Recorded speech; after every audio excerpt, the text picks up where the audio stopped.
for as far back as I can remember, I was interested in the guitar. I mean, I must have been 3 or 4, and I when I first kind of got into it or interested, I was lucky. I'm very grateful to this day that I got hooked up with a really great teacher named Randy Gooch. Is a session musician in Nashville, and I mean, he's played on tons of records. He, played full time in the '80s and '90s, and he's um, I guess the big thing that he taught me was to be kind of a jack of all trades when it comes to the instrument. I think, just speaking for myself, I think the hardest thing that I had to learn coming from like a teenage musician to an adult musician was to just be open-minded and kind of say yes to everything.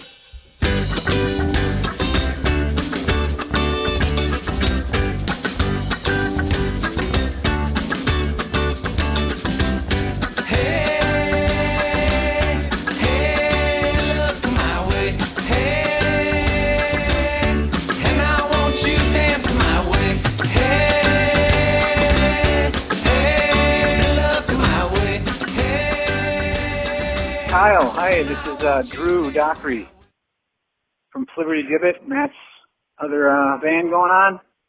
He gave me your number, said he talked to you the other day about possibly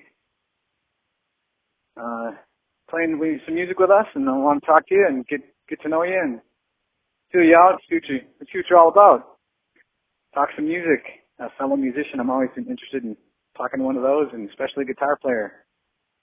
Musicians are endlessly cool people, so I'll take you on face value. We'll talk to you soon.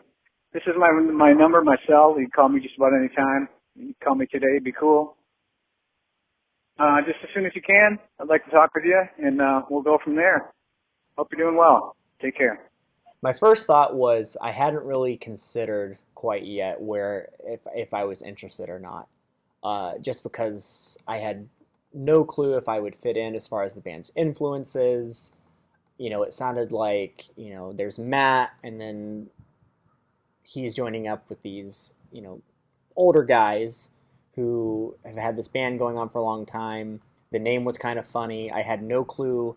I didn't know how vast the history was of this band. This band could have been together for 20 years and only ever been, playing, just simple gigs, Sunday, patio gigs or something like that. So I really didn't know what to expect.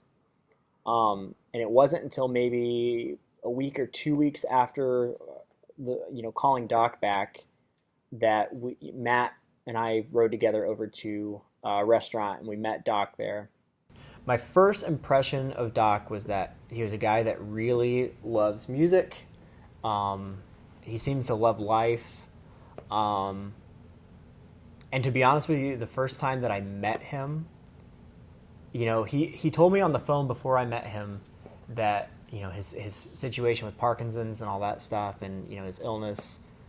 But when I met him,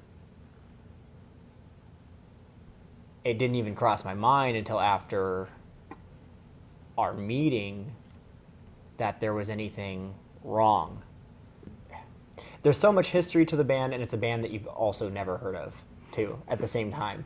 The band's been around for a long time, but really until I started kind of examining what I was getting myself into, did I really know, like, okay, this is intriguing. I want to see where this goes.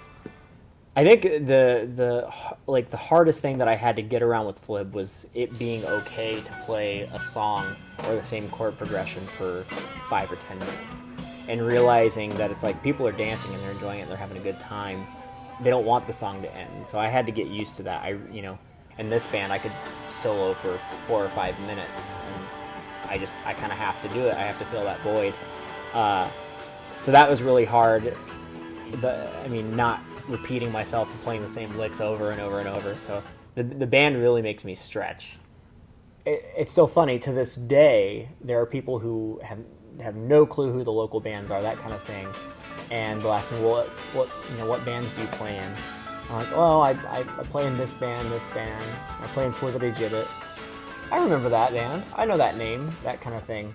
Doc is one of the greatest songwriters in the last, I don't know, whatever you want to say, 50 years. he paints a vivid image. He tells great stories, and even the music kicks too. I mean, he writes great songs, from the music to the lyrics to the stories. I mean, he has got the he's a painter that got the paintbrush figured out.